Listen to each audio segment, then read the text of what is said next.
13-രയും 20 ചുങ്കത്തറക്ക് തൊട്ട് മുമ്പ് വരെയും 13-ന് അവിടുന്ന് ഈ പാലം വരെയിരുന്നു. സാങ്ഷൻഡ് പൊസിഷനിൽ നിന്നാണ് ആ പണം എന്താ പറയുക ഇവിടുന്ന് മാറിയിട്ട് ബേപ്പൂരിലേക്ക് പോയത്. നിലനിർത്തും.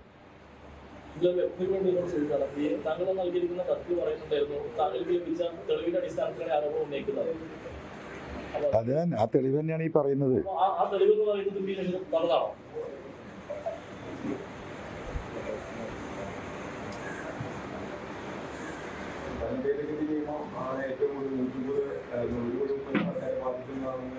അങ്ങനെ പലവട്ടം അത് പ്രധാനപ്പെട്ട ഒരു വിഷയം ഉയർത്തിക്കൊണ്ടുകൊണ്ടാണ് ആ വിഷയം നിയമസഭയിൽ ഉന്നയിക്കാനുള്ള ഒരു അവസരമായിരുന്നു ഈ വരുന്ന നിയമസഭാ സമ്മേളനത്തിൽ ഉണ്ടായിരുന്നത്.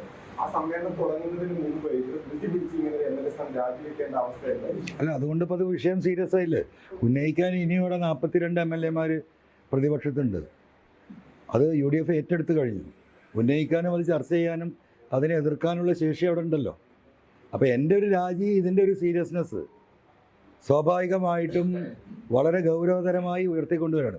നമുക്ക് ആ ബില്ല് വരാനേ പാടില്ല, ചർച്ചയല്ല. ആ ബില്ല് വരാനേ പാടില്ല. അത് സർക്കാരിന് വേണമെങ്കിൽ പിൻവലിക്കാമല്ലോ, ഒരു അമെൻമെൻറ്റ് മാത്രമേ ഉള്ളൂ. അതാണ് നമ്മൾ ആവശ്യപ്പെടുന്നത്. ഒരു കാര്യവുമില്ലാതെ സംസ്ഥാന ഗവൺമെൻറ് കൊണ്ടുവരിക. ഒരു കേന്ദ്രത്തിൻ്റെ നിർദ്ദേശപ്രകാരമാണെങ്കിൽ ആ ബില്ലിൽ അത് എഴുതും. അതുപോലുമില്ല. ഇന്ത്യയിലെ ഒരു സംസ്ഥാനത്തും അങ്ങനെയില്ല. ഇന്ത്യയിലെ എല്ലാ സംസ്ഥാനത്തും ഫോറസ്റ്റുകാർക്കുള്ള ഈ അവകാശം എന്ന് പറയുന്നത് ഇപ്പം നിലവിലുള്ളതാണ്. ഇവിടെയാണ് അവിടെ ആംഡാക്കുന്നത്, അവർക്ക് അമിതാധികാരം കൊടുക്കുന്നത്, അവർക്ക് തോക്ക് കൊടുക്കുന്നത്, അവർക്ക് അറസ്റ്റ് ചെയ്യാൻ അധികാരം കൊടുക്കുന്നത്, അവർക്ക് റിമാൻഡ് ചെയ്യാൻ അധികാരം കൊടുക്കുന്നത്. അപ്പോൾ എന്നെ പോലീസ് അറസ്റ്റ് ചെയ്ത് കൊണ്ടുവന്ന് നിങ്ങളൊക്കെ കണ്ടതാണ്. എന്തുമായി ബന്ധപ്പെട്ട? ഫോറസ്റ്റുമായി ബന്ധപ്പെട്ട ഈ അധികാരം അവർക്ക് കൊടുത്തിട്ടുണ്ടെങ്കിൽ ആ പോലീസുകാർ എൻ്റെ വീട്ടിലേക്ക് വരേണ്ട ആവശ്യമില്ല. അതിന് പകരം ഈ ഫോറസ്റ്റുകാർക്ക് തന്നെ ഇതേ പണിയോടെ വന്നെടുക്കാം. വളരെ എന്താ പറയുക, സിമ്പിളായിട്ട് നിങ്ങൾ മനസ്സിലാക്കാൻ വേണ്ടി പറയാം. അതാണ്. അതുകൊണ്ട് ഒരു കാരണവശാലും ഈ ബില്ല് സഭയിൽ വരാൻ പാടില്ല.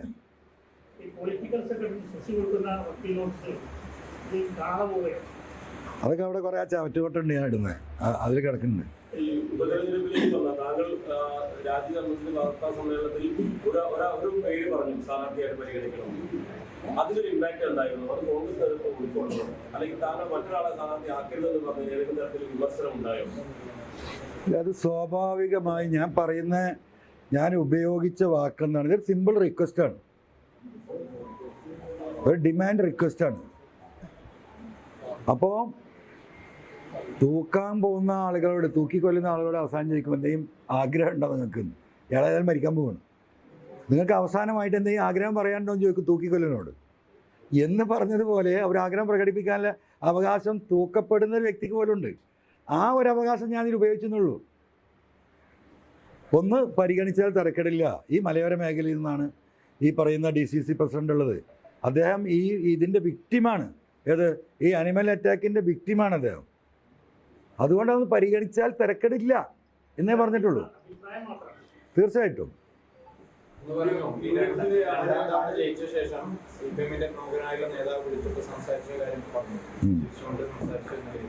വാസ്തവത്തിൽ സംസ്ഥാന നേതൃത്വമോ അല്ലെങ്കിൽ ജില്ലാ നേതൃത്വമോ അങ്ങയുടെ തോൽവി ആഗ്രഹിച്ചിരുന്നു ആ രീതിയിൽ നിങ്ങൾ തോന്നിയില്ല? അല്ല, സംസ്ഥാന നേതൃത്വം ഒന്നും ആലോചിച്ചിട്ടില്ല.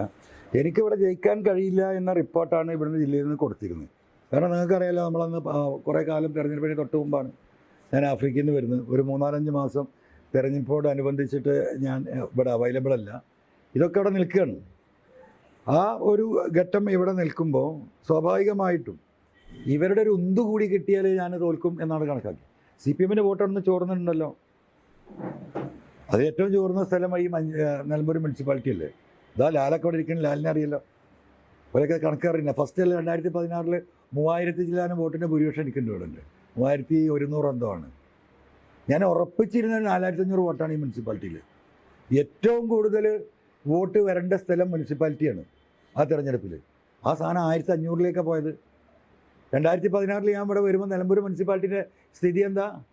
എത്ര മെമ്പർമാരാണ് CPM-ന് ഉണ്ടായിരുന്നത്? 4 ആൾ, വെറും 4 ആൾ. മനസ്സിലായില്ലേ? ഇന്ന് ആ സ്ഥാനത്ത് കോൺഗ്രസ് എത്തി.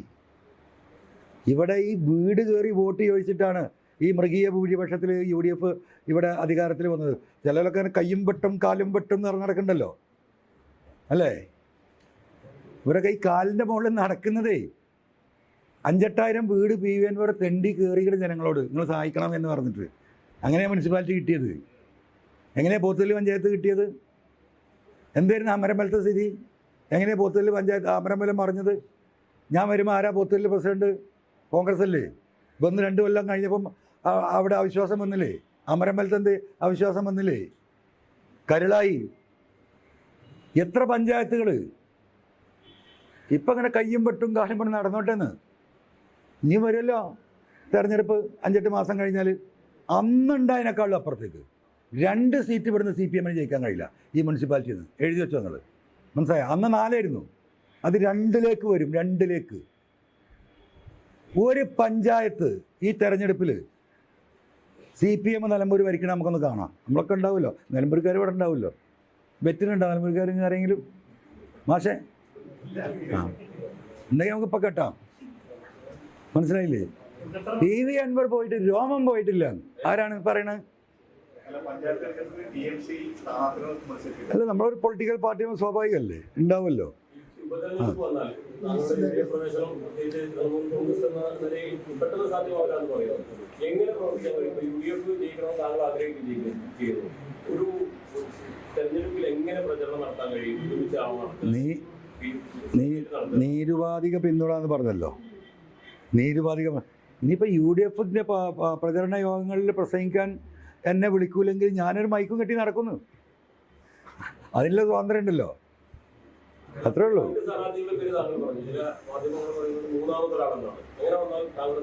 അല്ല, ഞാൻ പറഞ്ഞല്ലോ, ഇറ്റ്സ് എ റിക്വസ്റ്റ്. ഈ 3ാമത് വന്നാലും 4ാമത് വന്നാലും ഒക്കെ റിക്വസ്റ്റാണ്. പക്ഷേ ഇവിടെ ഏറ്റവും വലിയ വോട്ടിന് ജയിക്കാൻ കഴിയുന്ന ഒരു കാൻഡിഡേറ്റ് എന്ന് പറയുന്നത് ഈ മലയോര കർഷക മേഖലയിലെ ഒരു വ്യക്തി എന്ന നിലക്ക്, ക്രൈസ്തവ സമുദായത്തിലൊരു മെമ്പർ എന്ന നിലക്ക് ജോയിയാണ്. അതിന് യാതൊരു തർക്കവും എനിക്കില്ല. 30,000-ൽ കുറയാത്ത വോട്ടിന് ജോയിക്ക് ഇവിടെ വിജയിച്ച് കയറാനുള്ള രാഷ്ട്രീയ ചുറ്റുപാട് മാത്രമല്ല, ഒരു തെരഞ്ഞെടുപ്പിലെ വോട്ടിനെ സ്വാധീനിക്കുന്ന സാമൂഹിക ചുറ്റുപാടുകളുണ്ട്. ആ സാമൂഹിക ചുറ്റുപാട് കൂടി അനുകൂലം നിൽക്കുന്നത് ആർക്കാണ്? ജോയിക്കാണ്. രാഷ്ട്രീയ ചുറ്റുപാട് എല്ലാവർക്കും അനുകൂലമാണ്, പക്ഷേ അതിനുതകുന്ന ഒരു സാമൂഹിക ചുറ്റുപാടുണ്ട്. ആ ചുറ്റുപാടിലെ മുഴുവൻ വോട്ടും ക്യാപ്ചർ ചെയ്യാൻ ഇന്ന് ജോയിക്കേ സാധിക്കൂ. അത്രേ ഞാൻ പറഞ്ഞുള്ളൂ.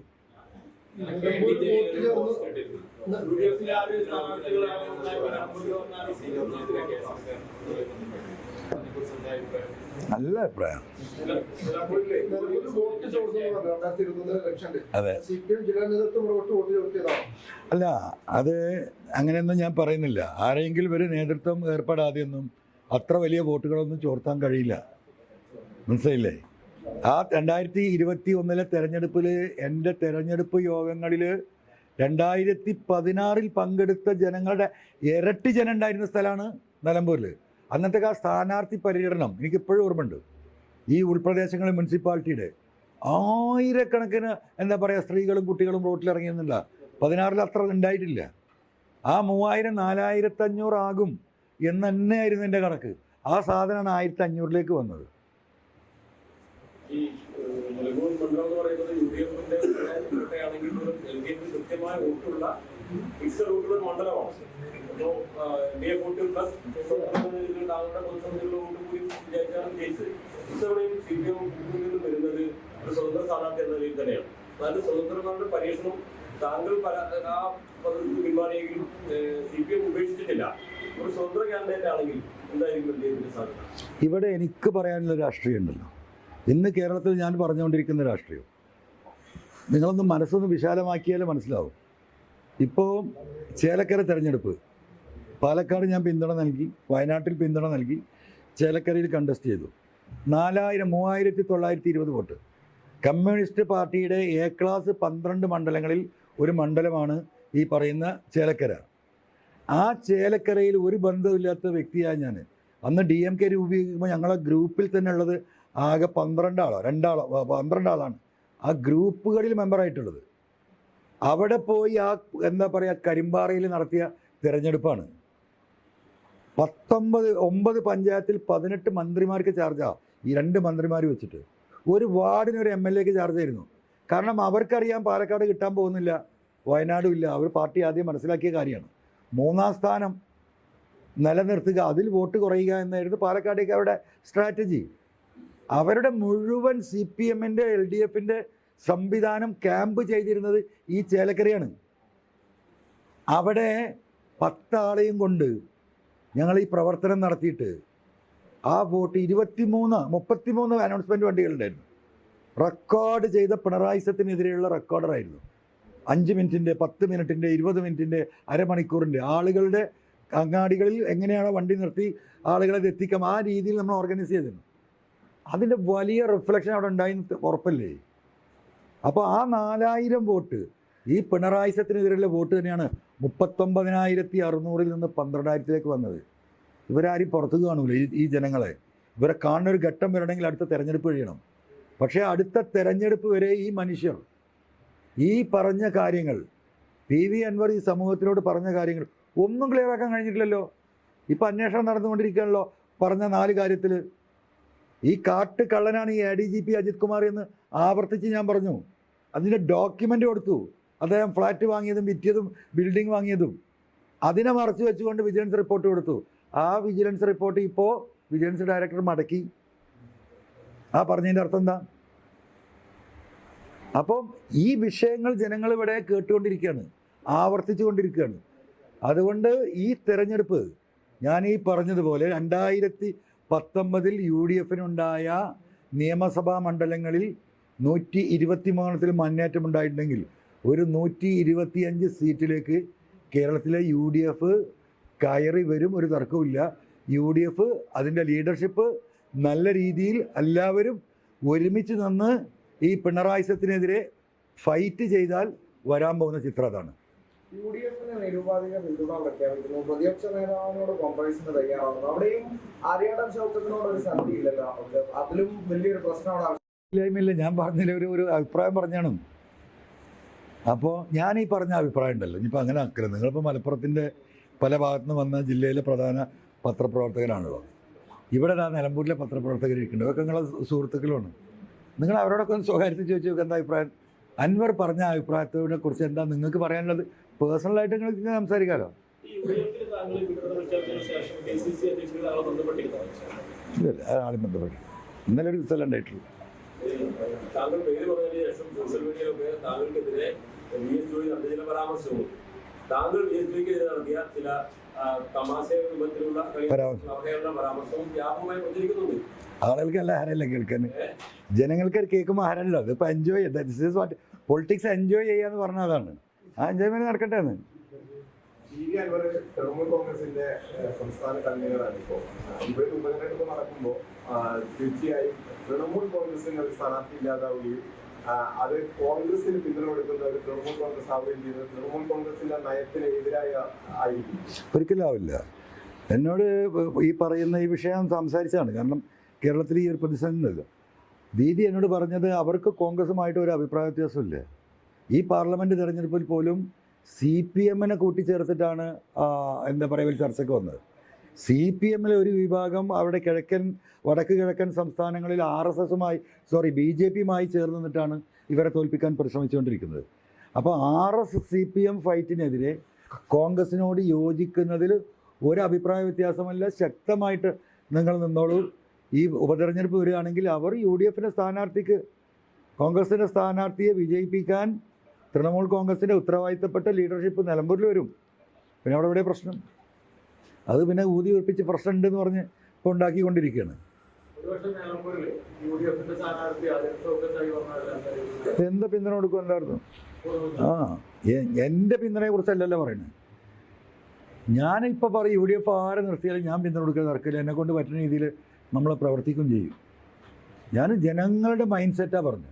ഇവിടുത്തെ രാഷ്ട്രീയത്തിനപ്പുറം ഈ നാട് നേരിടുന്ന സാമൂഹിക പ്രശ്നം കൂടിയുണ്ട്. അത് വലിയൊരു വിഷയം എന്ന് പറയുന്നത് ഈ മലയോര മേഖലയിലാണ്. ആ മലയോര മേഖലയിലെ ബഹുഭൂരിപക്ഷം ആളുകളും ക്രൈസ്തവരാണെന്നുള്ള ഉമ്മറിനടക്കം അറിയാം. നമ്മൾ ഈ നാട്ടിലാണല്ലോ ജീവിക്കുന്നത്. സ്വാഭാവികമായിട്ടും അവർക്കൊരു റെപ്രസെൻറ്റേഷൻ ഈ വിഷയത്തിലുണ്ടാകണം. സ്വാഭാവികമായിട്ടും ക്രൈസ്തവ സമുദായം ഡെസ്പാണ്. എനിക്കറിയാം, നമുക്കൊക്കെ അറിയുന്നതാണ്.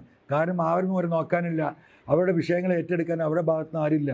അവർക്ക് MLA-മാർ കുറവാണ്. 73 MLA-മാരാണ് ഈ പറയുന്ന കാസർഗോഡ് ടു തൃശ്ശൂർ, നമ്മുടെ ഈ മലബാർ സെക്ടറിൽ 7. 2 ആളാണ് കോൺഗ്രസ് എന്നുള്ളത്. CPM എന്നുള്ളത് 3 ആൾ, 73 5 അപ്പോൾ സ്വാഭാവികമായിട്ടും ഇത്രയും വിഷയം, മലബാറിലെ ഏറ്റവും വലിയ പ്രശ്നം എന്ന് പറയുന്നത് മലയോരം തന്നെയാണ്.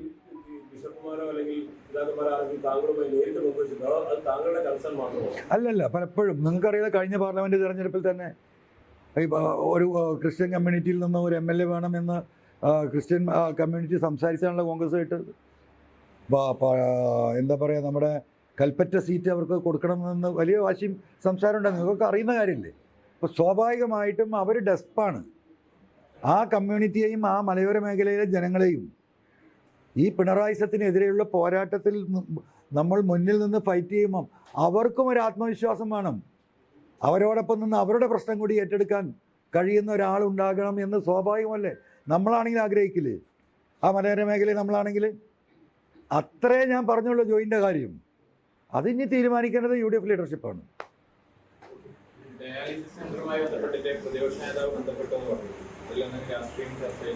ഇല്ല, രാഷ്ട്രീയമൊന്നുമില്ല. അത് ജനങ്ങളെ സഹായിക്കുന്ന രാഷ്ട്രീയത്തിലേ ഉള്ളൂ.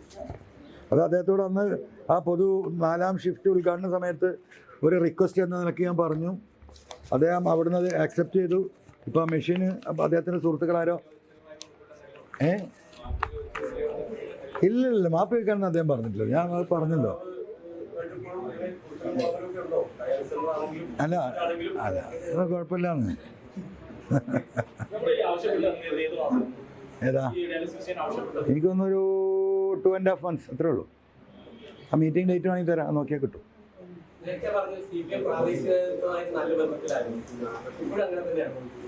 ആരും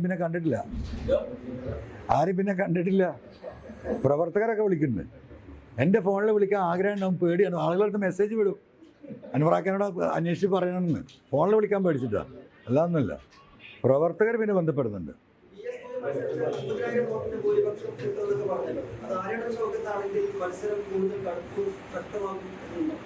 അതിപ്പോൾ ഈ പറഞ്ഞതിൻ്റെ ആകത്തുക അതാണല്ലോ. ഇനി താങ്കൾ തീരുമാനിച്ചാൽ മതി എന്താ പറഞ്ഞതെന്നല്ലേ.